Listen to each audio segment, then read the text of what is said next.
Hey there, everybody, and welcome to this video on behavior modification in addiction recovery. I'm your host, Dr. Dawn-Elise Snipes. In this video, we're going to explore some basic behavior modification tools. You will not be a behavior analyst, but you may have some tools to help you achieve your goals.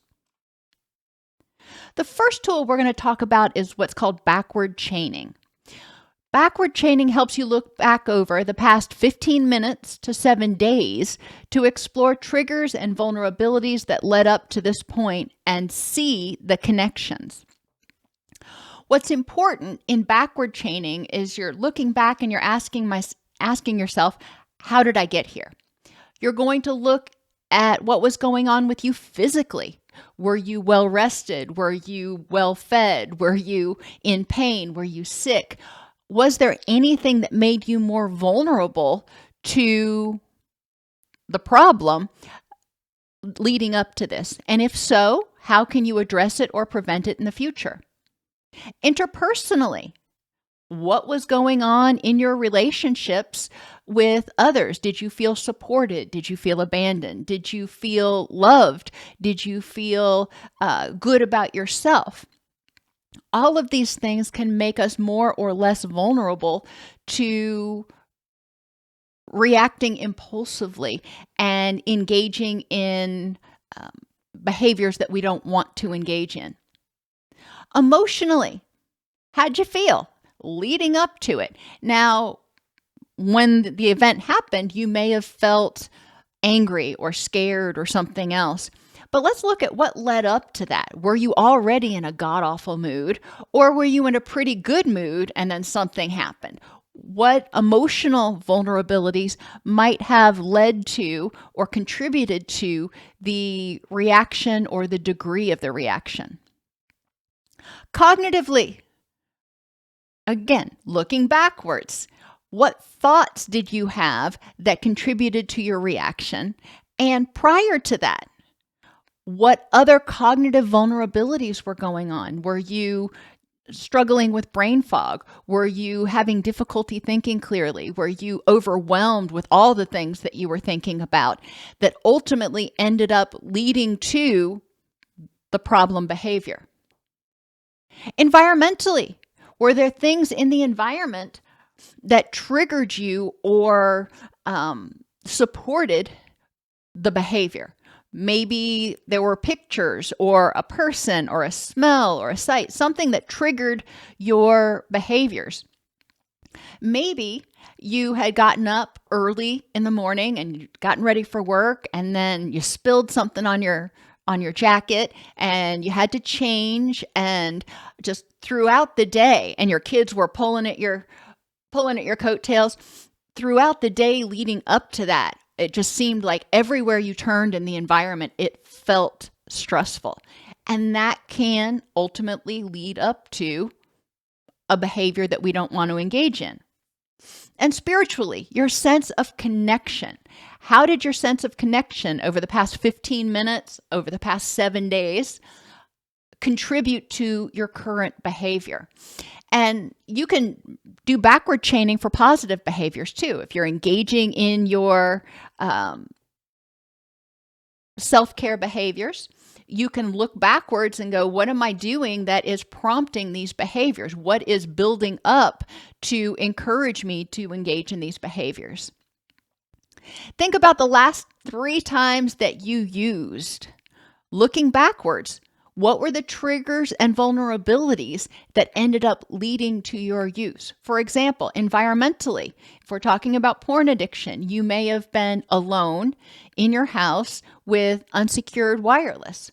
Those are triggers. Now, it doesn't mean you have to act on them, but if you've got other stuff going on that is making you feel more vulnerable, then you are more likely to engage in porn use. So we need to look at that so we can develop a better relapse prevention plan by eliminating some of these things that might be triggering. Short-term chains look back over the day or even the week to identify thoughts, feelings, behaviors, or situations that contributed to the current behavior. A lot of people aren't mindful of what's going on. They don't pay attention to what led up to my reaction in the situation or what led up to me using. They just are on autopilot, and it comes from, quote, out of the blue. Autopilot and avoidance cause many situations to remain unresolved. And this is one of the things that I harp on a lot with people in recovery is things don't happen from out of the blue 98% of the time. So let's take a look at what might have been going on that led up to this. If you're feeling depressed, what was going on that was draining your energy, that was contributing to you feeling helpless and hopeless, and that just kind of piled on? And then ultimately, there was some straw that broke the proverbial camel's back. There may be unresolved situations that require energy or space in your head. So you're looking back and saying, okay, I didn't react the way I wanted to, or I chose to use because I had this thing that kept popping up in my head, this thought or this memory that kept popping up that told me I will never be able to be in a healthy relationship, or relationships aren't worth the effort. Well, those are thoughts from unresolved situations that are taking space in your head and motivating you to use. When the energy and space needed in your brain exceeds what you have, it can trigger an explosion, fight, or addictive behaviors, which are flight. So when you feel overwhelmed, when you feel exhausted, when you feel just overburdened, you may respond more strongly than if you hadn't been in that position. You're more vulnerable to impulsive reactions when you're in fight or flight mode because you're not thinking. Fight or flight is get to safety, not let's think about what to do next. So let's look at Sam's breakdown to illustrate this. Sam's power went out overnight and he got up late. He bought coffee to drink on the train and didn't eat breakfast. Ugh. So not only is he starting with caffeine, but his blood sugar is not going to be in a good place. The train made a sudden stop and he spilled coffee all over himself. He had to go directly to work and make a presentation, stains and all. When he got to the office, he realized he had left his poster board on the train. If he wouldn't have been so discombobulated by spilling the coffee on himself, he probably would have remembered his poster board. But now things are just piling up. The presentation was a disaster. His boss was disgusted with him. That night, he got fouled playing basketball and the ref didn't call it. Sam lost it and got ejected from the game. So we can see how any one of these things might not have led to Sam just losing it on the basketball court. But all of these things added up. It's kind of like a pressure cooker. Each one of these things turned the heat up a little bit. And by the end of the day, he didn't have anything left to give. So he got fouled, it didn't get called, and that was all she wrote. Review the days that showed improvement in your use, in your cravings. What was different on those days? So if you've noticed that you're feeling better and you're doing better and your cravings are less, what was different on your good days? Sleep, your energy, did you eat differently? Was your pain better? Or maybe it was just your body is actually healing. You're giving it time. What was different, if anything, about your social supports and interactions?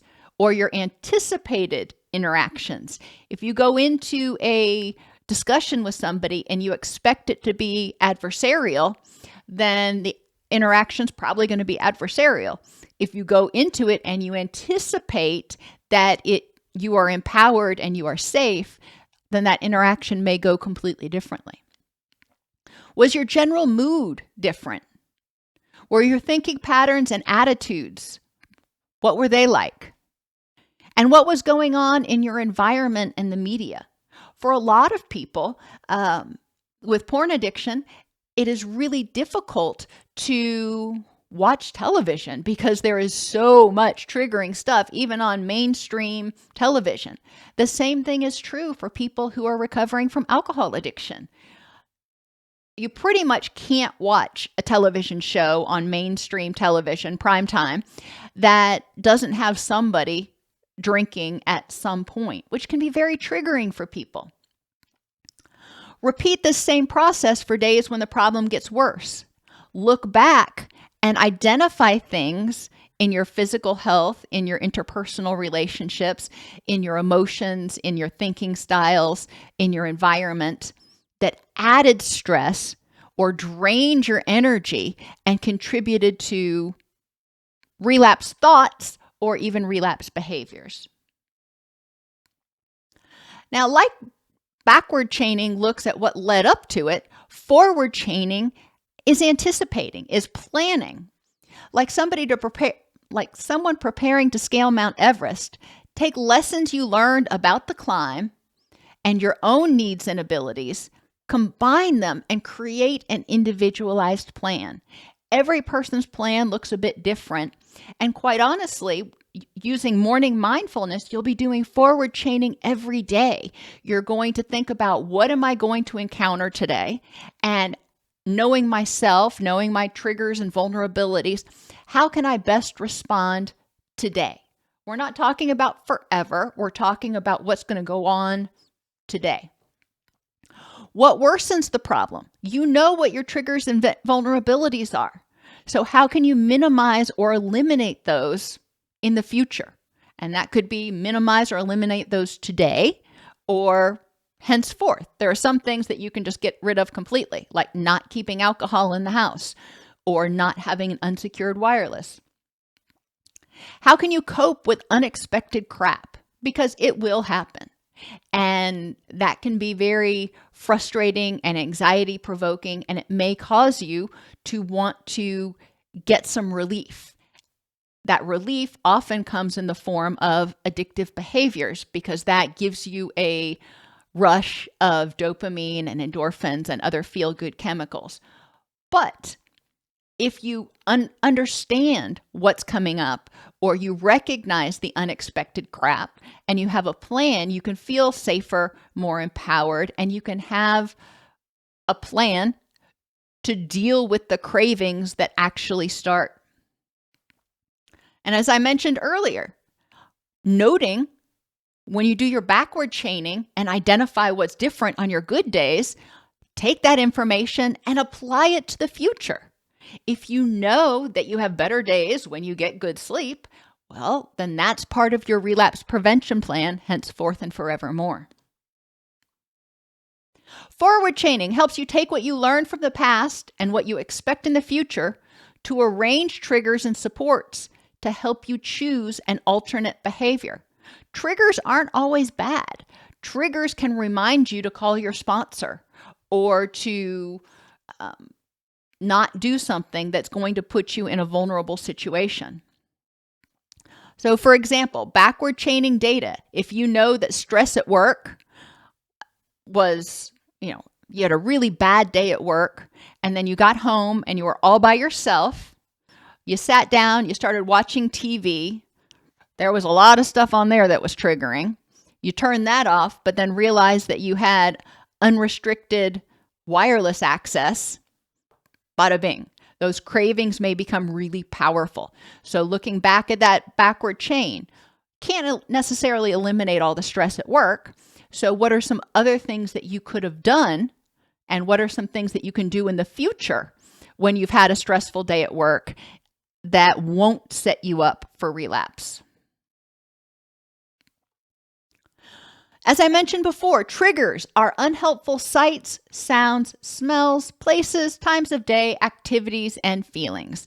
Your triggers are going to be different from mine in large part, but thinking to yourself, what triggers me to want to use? And the cravings may not start until after your anger or your anxiety has been triggered. So you know that anger and anxiety is a trigger. We can deal with those in phases with backward chaining. But it's important to know what your main triggers are. Being alone. All right. Well, how can you address that? Maybe keep the blinds open so you feel less alone, or having friends over, or being on the phone or on video chat with somebody. Even if they're not there, if they're there on video, you'll be less inclined to engage in the addictive behaviors. Before bed, some people engage in addictive behaviors to help them get sleepy before bed. All right, well then that's a time of day that's going to be triggering. So what can you do differently to help yourself relax and set those circadian rhythms so your body knows it's time to go to sleep besides using? Some people are triggered when they're bored or they're stressed. All right, if that's you, how can you prevent these things or address them when they happen? There are going to be times you're sitting on a train and you're bored out of your mind, or you're sitting at home and you're bored. What are you going to do? And I encourage you to keep a list of things that you might enjoy doing, so when you're bored, you don't have to come up with something. The gym works for some people, triggers other people. If the gym works for you, then great.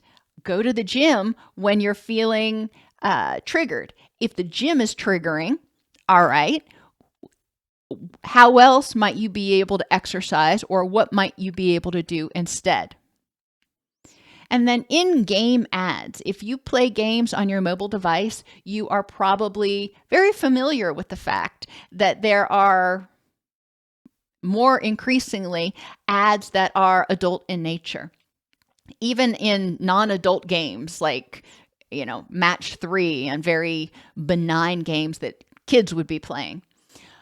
Be aware of that. And if that is bothersome, if you start getting those kinds of ads, it may be time that you have to switch what you're doing in order to stimulate your brain. Instead of playing on your mobile device, you may need to do something differently.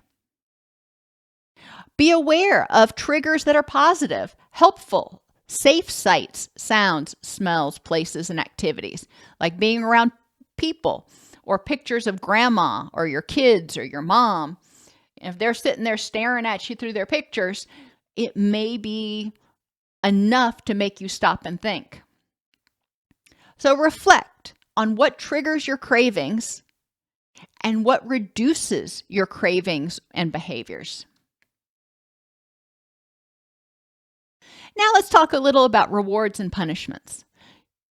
Living beings, especially humans and animals, we do things that produce the greatest reward and avoid things that cause pain. Rewards increase a behavior, so you can add something you like food, fun, free time, or maybe a little bit of access to your finances. Maybe you allow yourself to go shopping. You can also take away something unpleasant. If you don't use, then hey, you don't have to clean the house. Score. That will increase the behavior by rewarding it, by making it pleasurable in some way. Punishments reduce a behavior. So you can add something unpleasant. For example, if you start having strong cravings, or intrusive thoughts, you can do 100 push-ups.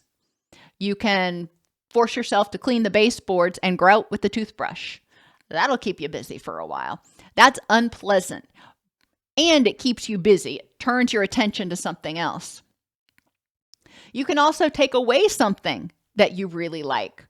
For example, food, fun, free time, and finances. There are a lot of things that you have the opportunity to deprive yourself of if you need to punish. However, it's usually better to lead with the carrot than try to teach with the stick. Try to make recovery behaviors as rewarding as possible.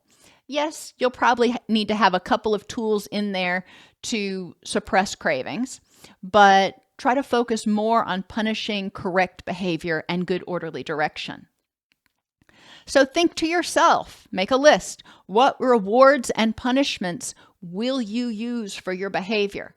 And you want to write this down and you want to set it up so you can do it. And how are you going to remember to do it? If one of your punishments is to do 100 push-ups when you start having really strong cravings, how are you going to remember to do that? That's up to you. You can figure out if you want to have a note somewhere or what you want to do. 3-to-1 is also another principle that's really important. If you continually punish behaviors and eliminate behaviors, the organism has to have something to replace it with. Behavior serves a purpose. If I am throwing a temper tantrum because I feel unsafe, then punishing that behavior isn't going to make me feel any safer. It's just maybe going to get me to be quiet. So remember that behavior serves a purpose. If you punish a behavior, you must eventually provide an alternate way to meet that need, an alternate way to feel safe, an alternate way to feel pleasure, an alternate way to fill in the blank.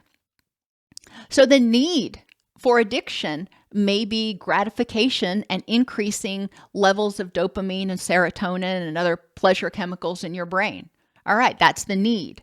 What's the behavior? Well, that's the porn addiction, or the addiction to alcohol or something else is increasing those chemicals. Now, is that the best solution to the problem? No, or you wouldn't be here. So the punished behavior. If you are addicted to pornography and you watch porn, then what are you going to do to punish that behavior? Some people will punish the cravings. When the cravings start, they engage in something that's unpleasant, so they quit thinking about it.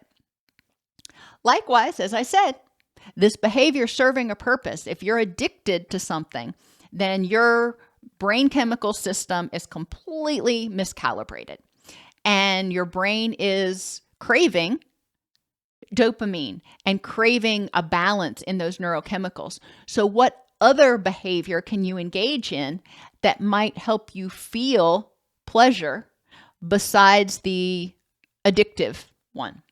I have on here in real life sex, intense exercise. Both of those can increase dopamine levels. And video games. Now, I have asterisks by that because video games can be just as addictive as other things. But for some people, that may be a reasonable alternative, at least for harm reduction, at least in the meantime, to give them something to do. Make a list of alternate behaviors you can engage in to help regulate your dopamine in early recovery. What things can you do when you really start craving that are healthy and helpful in early recovery? Schedules of reinforcement represent how often and how predictably a behavior is rewarded. When a behavior is not being rewarded enough, you start to see behavior strain. The person starts becoming more frantic. You start having more cravings. This means either the reward is too weak or there's too long between rewards. And it's important to recognize this. If you start having cravings or engaging unrestrained in the behavior, then that tells me that the new behavior wasn't being rewarding enough. Staying clean and sober just wasn't cutting it for you. So we need to look at why that was so much less rewarding and what we need to do to make it more rewarding. An extinction burst is a reaction to a behavior strain, and it is a stress response. Usually takes the form of fawning, where the person's trying to do anything. I'm going to do whatever I need to do. I'll find something that'll make me feel better.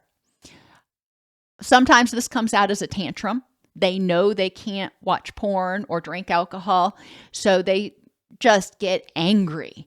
And that's the extinction burst. That's the brain saying, the body's out of calibration. This is stressful. We need to do something. And intense cravings may also be the brain's way of saying, hey, we need more dopamine over here. Come on. What are you going to do with it? Giving into an extinction burst will make the next one that much stronger. You fed the wrong wolf. It can be really tempting to give in to urges and cravings. But if you ride that wave, urges and cravings generally peak after 10 to 15 minutes and start to subside if you haven't fed them, if you haven't rewarded them or given into them.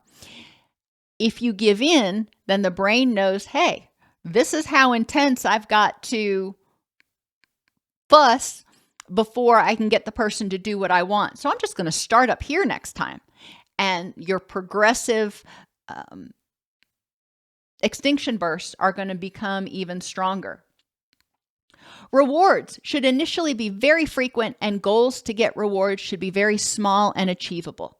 Recovery is all about baby steps. Sometimes it's an hour at a time, not even a day at a time. If you notice an extinction burst, you start having really intense cravings, for example, adjust.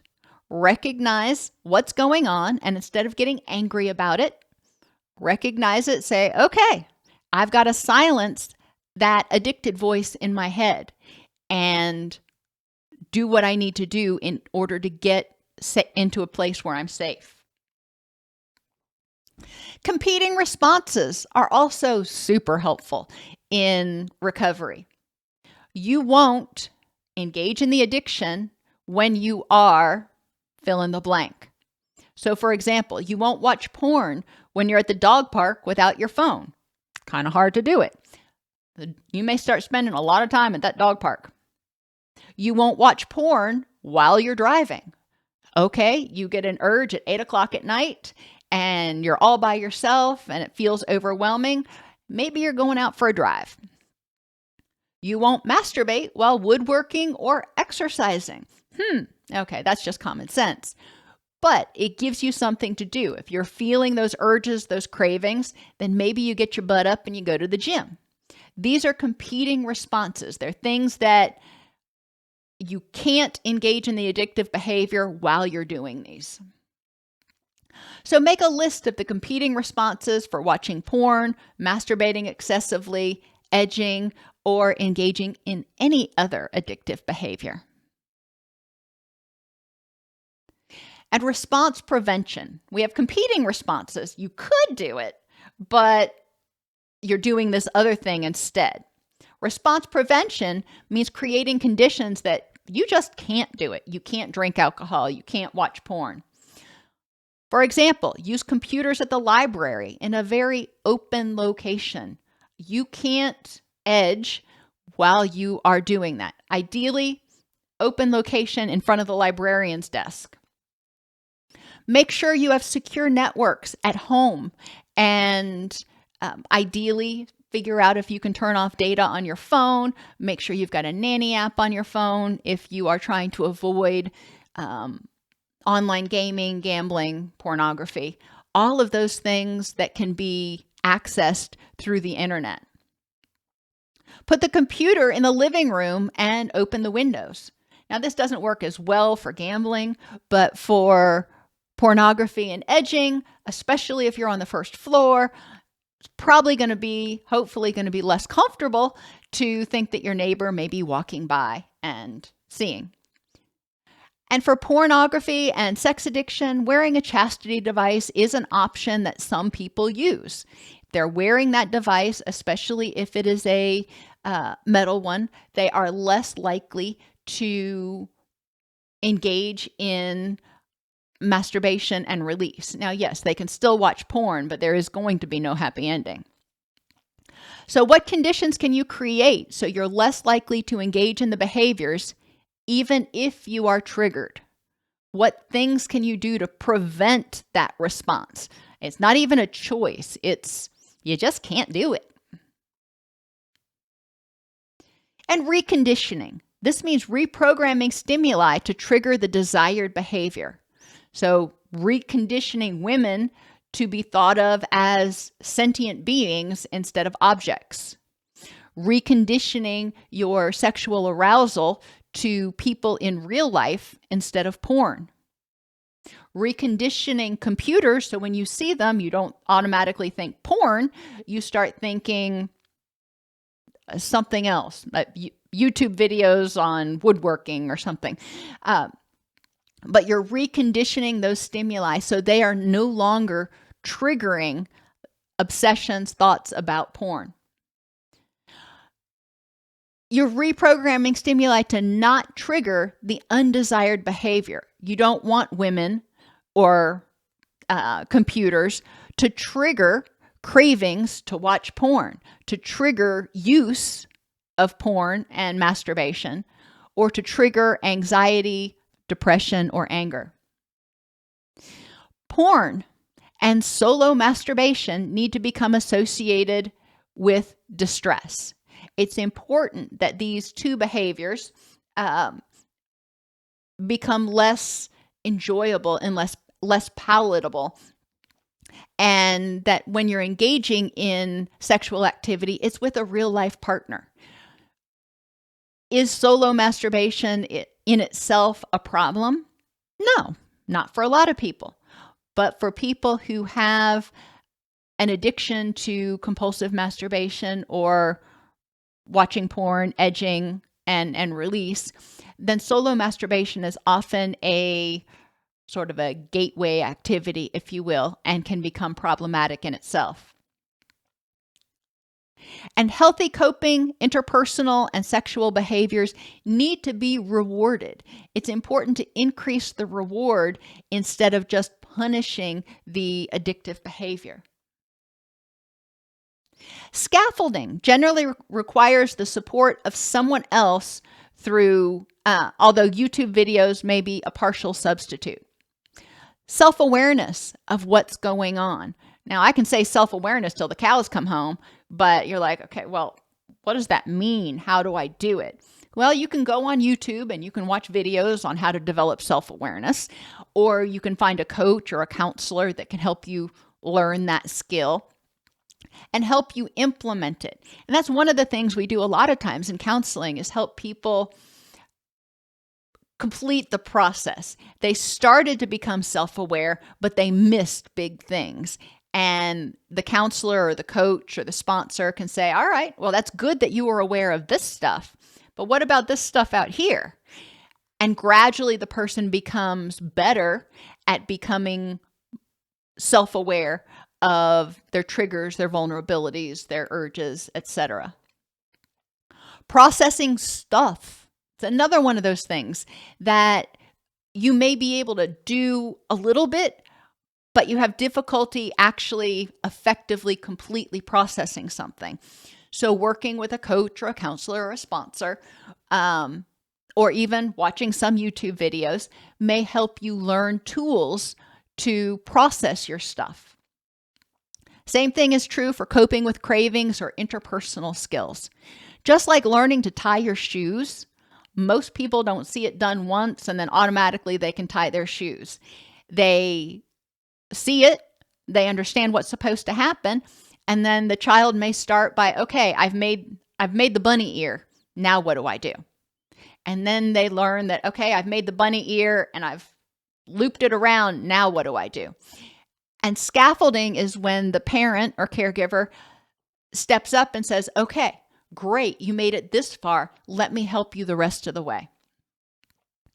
So what skills do you need to learn, and who can help you learn these skills?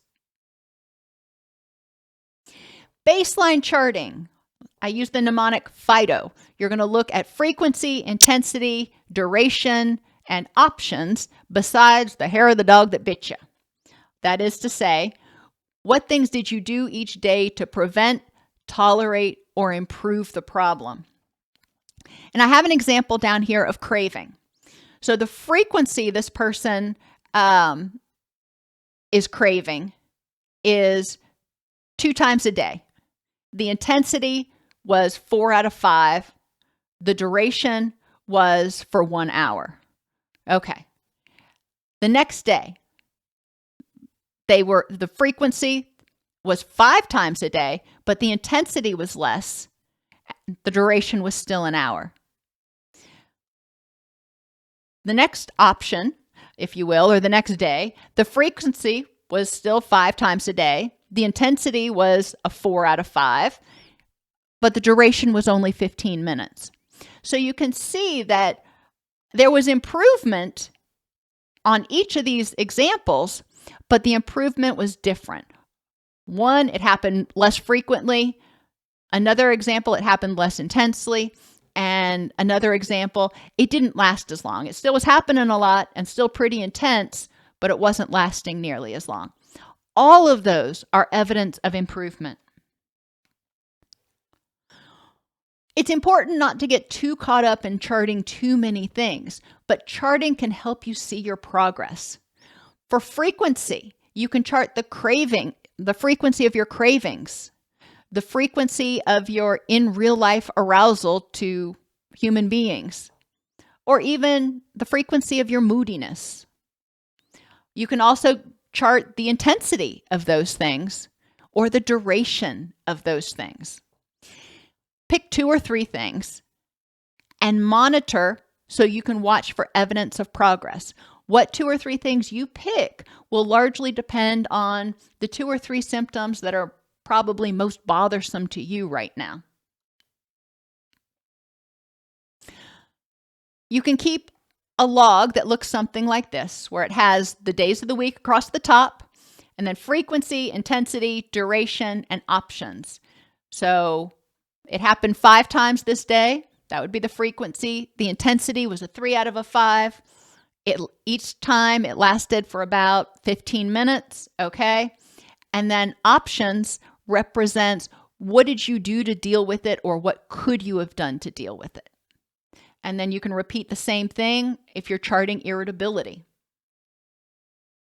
At the end of the week, review your logs. Was there a decrease in the frequency, intensity, or duration of your symptoms? And it's going to vary. Some days it may be more frequent but less intense, and the very next day it may be less frequent but more intense. But what you're looking for is improvement over time.